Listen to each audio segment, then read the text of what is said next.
하나님 말씀 봅니다. 하나님 말씀 사무엘하 19장 24절에서 30절까지 봅니다. 24절에서 30절까지 좀 길긴 한데 같이 읽겠습니다. 사울의 손자 무비보셋이 내려와 왕을 맞으니 그는 왕이 떠난 날부터 평안히 돌아오는 날까지 그의 발을 맵시내지 아니하며 그의 수염을 깎지 아니하며 옷을 빨지 아니하였더라. 예루살렘에서 와서 왕을 맞을 때에 왕이 그에게 물어 이르되 무비보셋이여 내가 어찌하여 그와 함께 가지 아니하였더냐 하니 대답하되 내 주 왕이여 왕의 종인 나는 다리를 절므로 내 나귀의 안장을 지워 그 위에 타고 왕과 함께 가려 하였더니 내 종이 나를 속이고 종인 나를 내 주 왕께 모함하였나이다. 내 주 왕께서는 하나님의 사자와 같으시니 왕의 처분대로 하옵소서. 내 아버지의 온 집이 내 주 왕 앞에서는 다만 죽을 사람이 되지 아니하였나이까. 그러나 종을 왕의 상에서 음식 먹는 자 가운데 두셨사오니 내게 아직 무슨 공의가 있어서 다시 왕께 부르짖을 수 있사오리까 하니라. 왕이 그에게 이르되 내가 어찌하여 또 내 일을 말하느냐. 내가 이르노니 너는 시바와 밭을 나누라 하니 무비보셋이 왕께 아뢰되 내 주 왕께서 평안히 왕궁에 돌아오시게 되었으니 그로 그 전부를 차지하게 하옵소서 하니라. 아멘.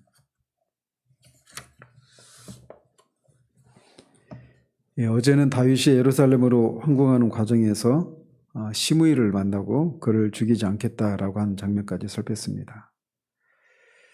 오늘은 보시다시피 다윗이 이제 무비보셋을 만나고 그의 해명을 듣고 그에게 이제 어떤 판결을 내리는 내용입니다. 이 몰락한 사울 왕가의 생존자였던 무비보셋은 우리가 앞에서 9장에서 봤던 것처럼 다윗에게 큰 은혜를 입은 사람이었습니다. 따라서 압살롬의 반역으로 다윗이 그렇게 쫓겨나 피난길에 올랐을 때 그가 다윗과 동행하는 것은 마땅한 그런 것이었습니다. 그러나 앞에 16장에서 봤던 것처럼 시바가 무비보셋을 속이고 그렇게 오히려 다윗에게 모함을 함으로써 다윗이 무비보셋에 대해서 좋은 감정을 가지고 있지 않은 상황이었습니다. 그래서 이제 무비보셋이 다윗이 황궁하는 길에 자신에 대한 다윗의 오해를 풀어주고 또 그의 관계를 이렇게 회복하려고 하는 그런 노력을, 그런 시도를 했던 것이죠. 이렇게 다윗을 맞으러 나온 무비보셋은 다윗이 예루살렘을 떠난 날부터 평안히 돌아오는 날까지 발에 맵시를 내지 않고 수염도 깎지 않고 옷도 빨지 않은 그런 상태로 다윗 앞에 왔습니다. 당시에는 신발이 우리가 오늘날 같은 그런 신발이 아니라 샌들 같은 것이었기 때문에 발을 씻지 않고 또는 발을 맵시 내지 않는 거, 이거는 어떤 그 자신이 극한 어떤 슬픔을 가지고 있다라고 하는 것을 그런 식으로 표현을 하는 그런 행위였습니다. 수염을 깎지 않는 것은 이거는 아예 죽은 사람을 애국할 때 보이는 그런 행동이었습니다. 즉 무비보셋은 또 옷을 빨지 않는 것도 마찬가지죠. 무비보셋은 이런 어떤 세 가지 외적인 모습을 통해서 다윗이 왕위에서 이렇게 쫓겨나서 피난길에 오르는 이 상황을 마치 죽은 사람을 애곡하고 슬퍼하는 것과 같은 그런 슬픔으로 슬퍼했다라고 하는 것을 보여주고 있는 것입니다. 무비보셋의 이런 모습으로 등장한 것만으로도 무비보셋이 시바가 그렇게 다윗에게 모함한 것처럼 그런 어떤 왕권을 하나님이 자신한테 이렇게 되돌려 주었다, 이렇게 생각하고 있지 않았다라고 하는 것을 보여주는 그런 모습이기도 합니다. 그럼에도 불구하고 다윗은 아직은 이제 무비보셋에 대해서 어떤 오해, 품고 있었던 그런 오해를 아직은 다 풀리지 않았기 때문에 네가 자신이 압살롬 피난길을 갈 때 왜 자신과 함께 하지 않았느냐라고 일종의 책망하는 투의 그런 질문을 던집니다. 다윗이 생각할 때는 이 무비보셋이 그렇게 압살롬에게 쫓겨서 다윗이 압살롬에게 쫓겨서 도망갈 때 무비보셋이 자신과 함께하는 것이 마땅한 처사다 이렇게 생각을 했었던 것이죠. 그럼에도 불구하고 오히려 그것이 자신이 왕권을 회복할 수 있는 그런 절호의 기회다. 하나님이 그런 기회를 주셨다. 이렇게 말을 했다고 하니 당연히 화가 났겠죠. 그래서 시바에게 이 무비보셋의 땅을 재산을 모두 가져가라 이렇게 그렇게 판결을 내렸었는데 이제 그런 것을 마음에 품고 이런 질문을 하는 겁니다. 그러자 무비보셋은 자신에 대해서 해명을 하는데 다윗 왕의 종인 자신은 다리를 절므로 자신의 나귀 안장을 치어 타고 왕과 함께 가려고 했다라고 말을 합니다. 무비보셋은 두 다리를 다 저는 사람이었기 때문에 스스로 그 나귀의 안장을 치울 수도 없고 스스로 탈 수도 없습니다. 누군가의 도움을 받지 않으면 그 안장을 얹을 수도 없고 그 위에 탈 수도 없단 말이죠. 그래서 시바에게 분명히 자신이 다윗과 함께 하겠다라고 하는 그런 의사를 표현했던 것으로 보입니다. 그래서 자신의 나귀에 이제 싣고 다윗과 함께 하려고 했는데 시바가 그를 속이고 다 준비한 다음에 무비보셋이 타고 올 나귀의 그 안장에다가 16장에서 살펴봤던 것처럼 여러 가지 음식들을 가지고 싣고 그렇게 와서 이렇게 다윗에게 참수를 했던 것입니다. 아마 그렇게 다윗에게 왔던 시바가 다윗에게 한 말을 무비보셋도 이제 들었겠죠. 시바가 다시 돌아와서 왕이 당신의 그 소유를 다 나한테 줘라 이렇게 해서 그 소유를 다 뺏어갔을 거란 말이죠. 그렇기 때문에 무비보셋은 자신이 시바에게 속았다라고 하는 것을 알 수 있었던 것입니다. 따라서 이렇게 무비보셋이 시바가 자신을 속였다 그리고 참소했다 이렇게 말하고 있어서 이건 율법의 규정에 따르면 이 시바는 큰 벌을 마땅했었던 그런 행위였던 것입니다. 그렇게 자신에 대해서 해명을 한 무비보셋은 왕이 하나님의 사자와 같으니 왕의 처분대로 해달라라고 하며 해명을 마칩니다. 무비보셋이 다윗을 하나님의 사자와 같다라고 말한 것은 당신은 진위를 제대로 판단하지 못하는 인간과 달리 옳고 그름을 공정하게 판단하는 천상의 존재와 같은 분입니다. 라고 하는 그런 어떤 극한 그런 칭찬에 해당이 됩니다. 다윗이 그렇게 옳고 그름을 분명하게 판단하는 그런 하나님의 사자와 같으니 이 상황을 바르게 판단을 하시고 공정한 그런 판단을 내려주십시오. 이렇게 말을 하고 있는 것이죠. 따라서 다윗은 이런 무비보셋이 입고 온 그런 어떤 외적인 그런 모습들 그리고 그의 말을 종합해 볼 때 시바가 무비보셋을 속였다라고 하는 것이 분명히 드러나게 되었을 것입니다. 따라서 그가 이 상황에서 내릴 그 공의로운 판단은 시바에게 줬던 그 재산을 다시 무비보셋에게 되돌려주고 또 그렇게 주인을 참소했던 시바를 처벌을 내리는 것, 이것이 공의로운 판단이었을 것입니다. 그럼에도 불구하고 다윗은 이 상황 가운데서 시바를 그렇게 처벌을 내릴 수가 없는 그런 곤혹스러운 상황이었습니다.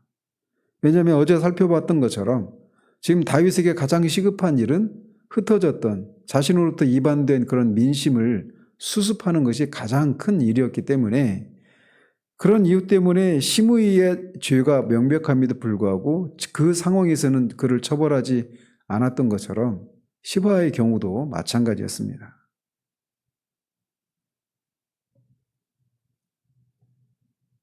그래서 그렇기 때문에 다 무비보셋이 왕의 처분대로 하십시오, 행해 주십시오 이렇게 말을 한 것이 이 다윗의 입장에서는 매우 곤혹스러운 그런 상황입니다. 그래서 공의로운 판단을 내리자면 민심이 이반될 수 있고 또 그렇지 않자니 양심에 찔리는 그런 상황이 된 것이죠. 따라서 무비보셋이 이렇게 자신이 시바에게 속아서 시바의 그 참소로 인해서 자신의 소유를 다 뺏겼을 때 무비보셋이 차라리 다윗에게 그 재산을 다시 자신에게 되돌려 주고 또 시바는 엄정하게 처벌을 내려주십시오 이렇게 말을 했으면은 모르겠는데 왕의 처분대로 하십시오 이렇게 얘기를 하니 다윗의 입장에서는 이러지도 저러지도 못하는 그런 상황이었던 겁니다. 어쨌든 그렇게 왕의 처분에 맡기겠다 이렇게 말을 하면서 28절에서는 그 이유를 밝힙니다. 우리말 성경에는 왜냐하면이라고 하는 이게 히브리어로 키라고 하는 단어인데 이제 그걸 번역을 안 했는데 원문에 보면 왜냐하면 이렇게 시작이 됩니다. 왜 내가 왕의 처분에 맡기겠다 이렇게 말을 했냐면 내 주 왕께서는 내 아버지의 원 집이 내 주 왕 앞에서는 다만 죽을 사람이 되지 아니하였나이까. 그러나 종을 왕의 상에서 음식 먹는 자 가운데 두셨사오니 내게 아직 무슨 공의가 있어서 다시 왕께 부르짖을 수 있사오리까. 이렇게 그 이유를 밝히고 있습니다.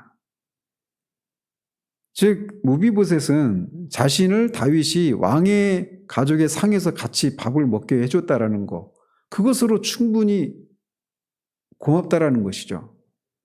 즉 자신을 이 멸망한 가문의 그리고 또 원수 가문의 이 손자인 자신을 왕자의 하나로 여겨줘서 그렇게 자신을 대우해 준 거 이거 하나만으로도 충분하다라는 겁니다. 이런 상황에서 뭐 또다시 내가 어떤 권리를 왕에게 주장하겠습니까? 이렇게 얘기를 하고 있는 것이에요. 즉 무비보셋은 다윗으로부터 받을 자격이 없음에도 불구하고 이미 왕자로서의 대접을 받는 것 그것을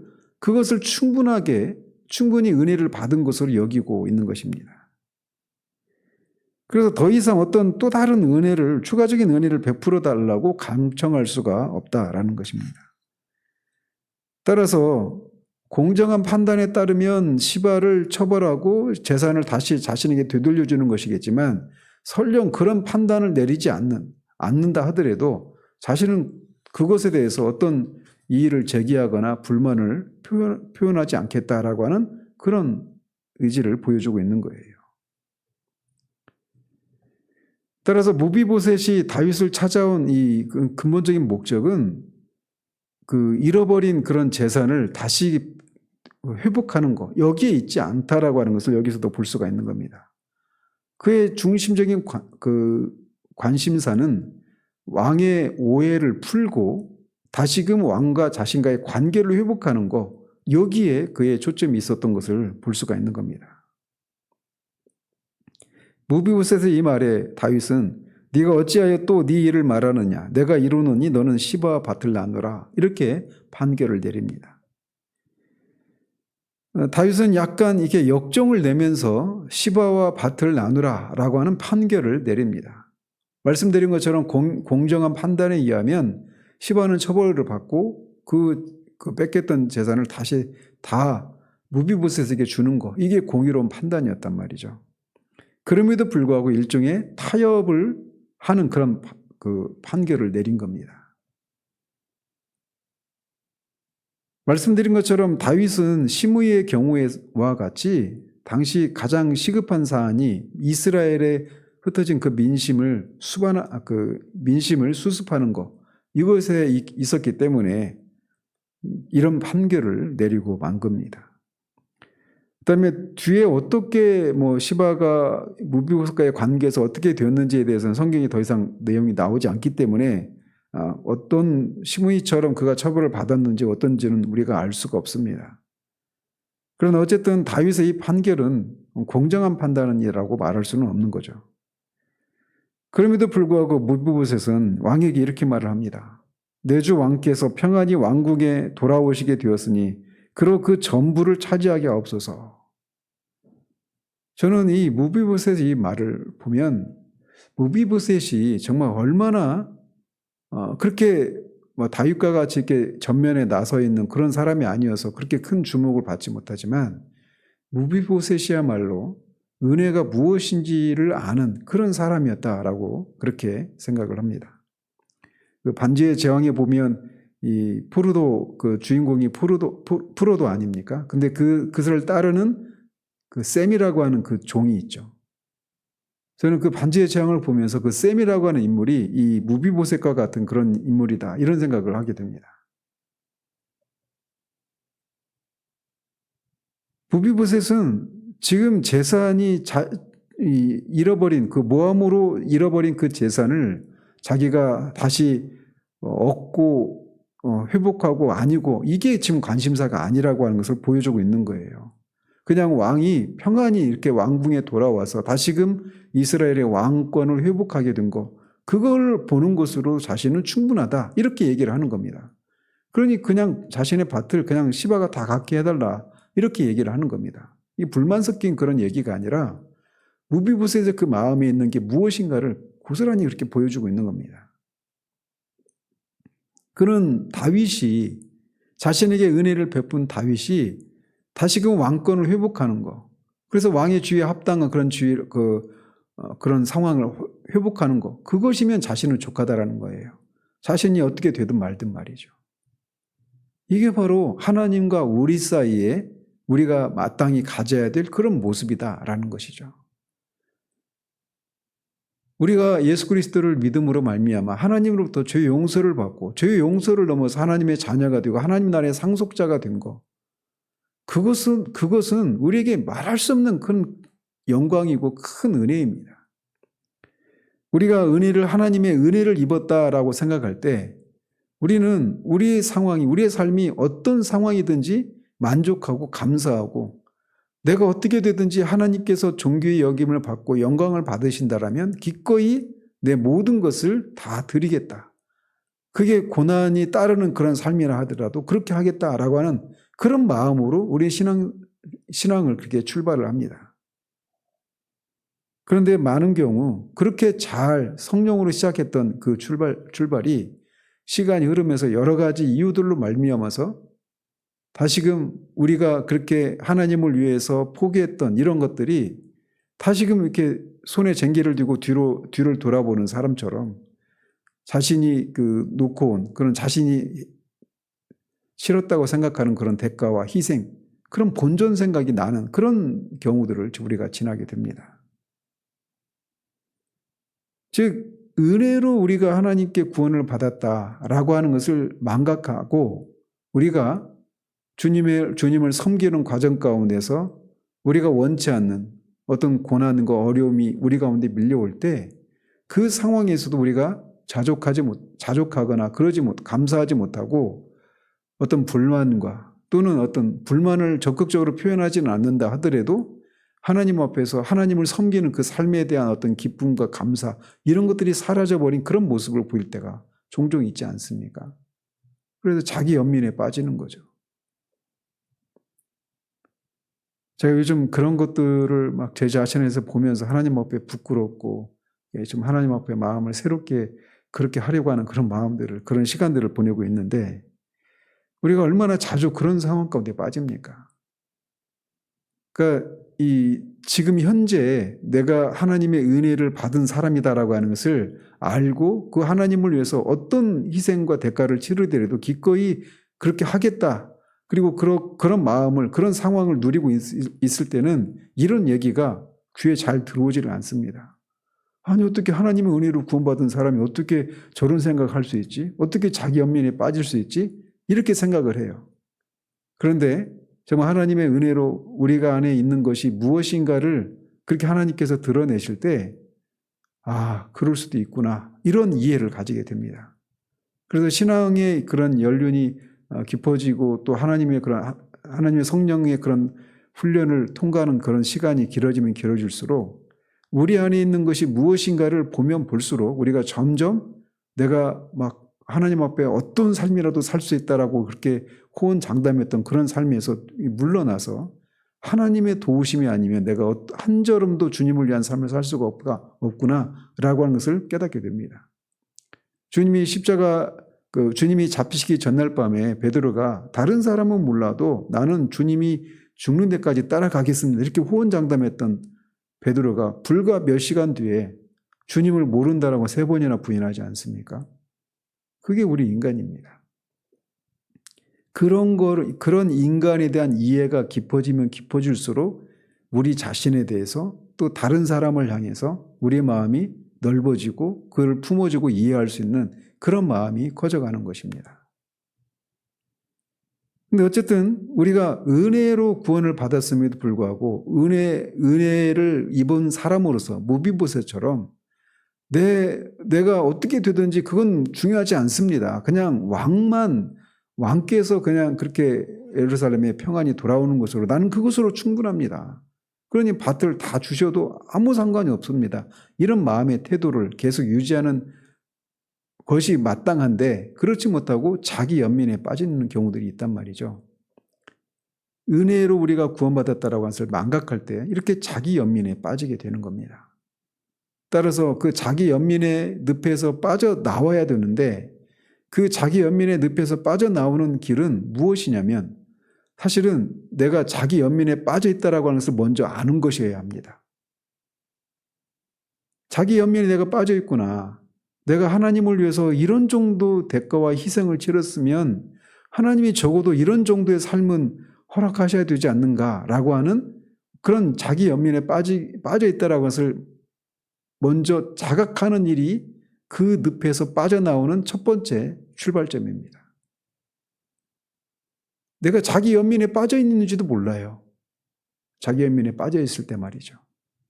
그래서 그것을 내가 자기 연민에 빠져 있다라고 해서 먼저 알아야 되는데 그것을 알기 위해서는 나와 비교할 수 있는 다른 사람의 상황을 보는 겁니다.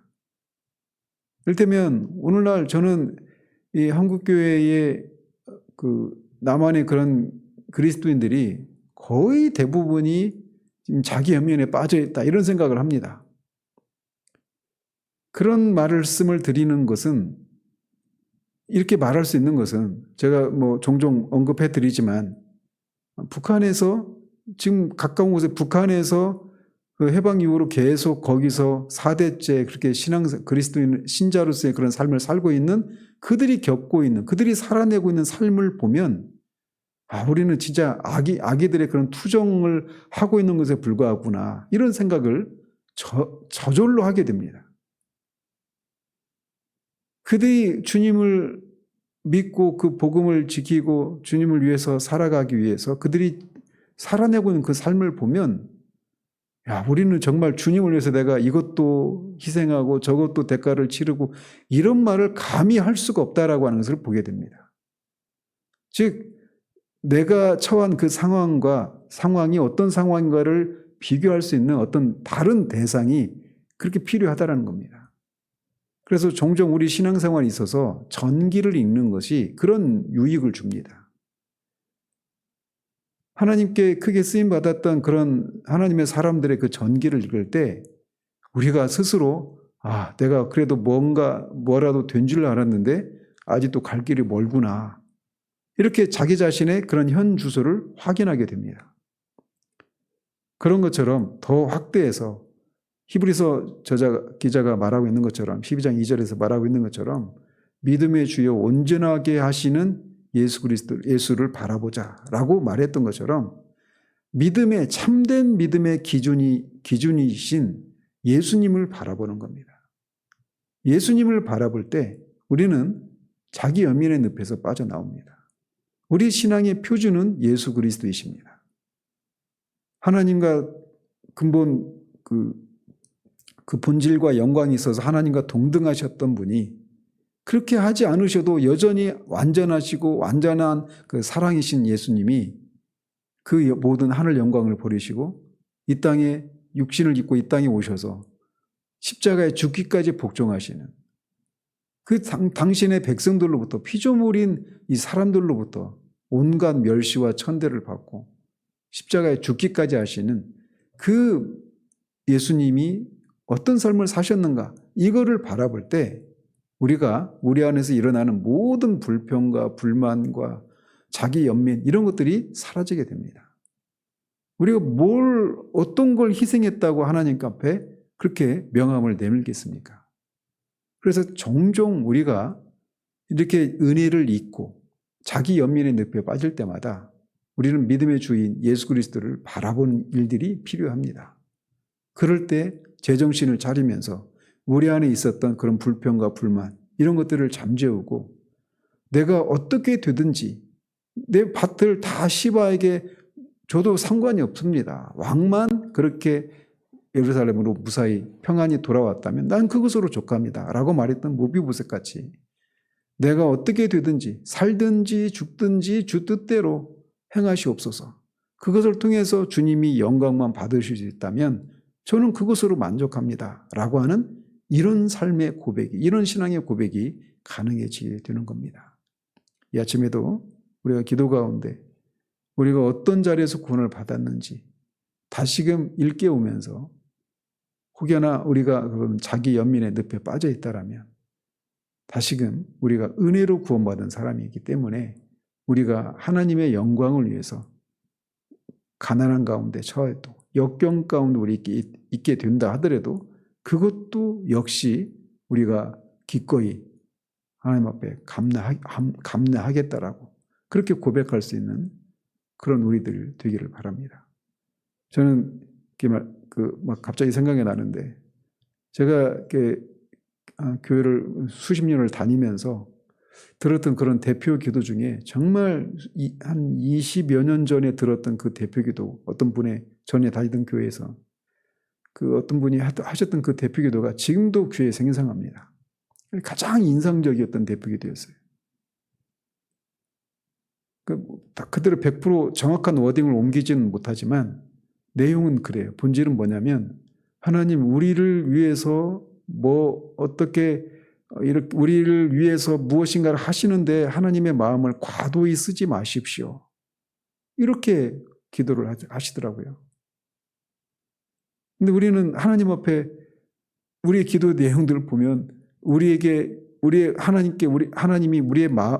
하나님이 계속 마음을 과도히 쓰실 것을 요구하는 듯한 그런 기도를 하지 않습니까? 이것도 해 주십시오. 저것도 해 주십시오.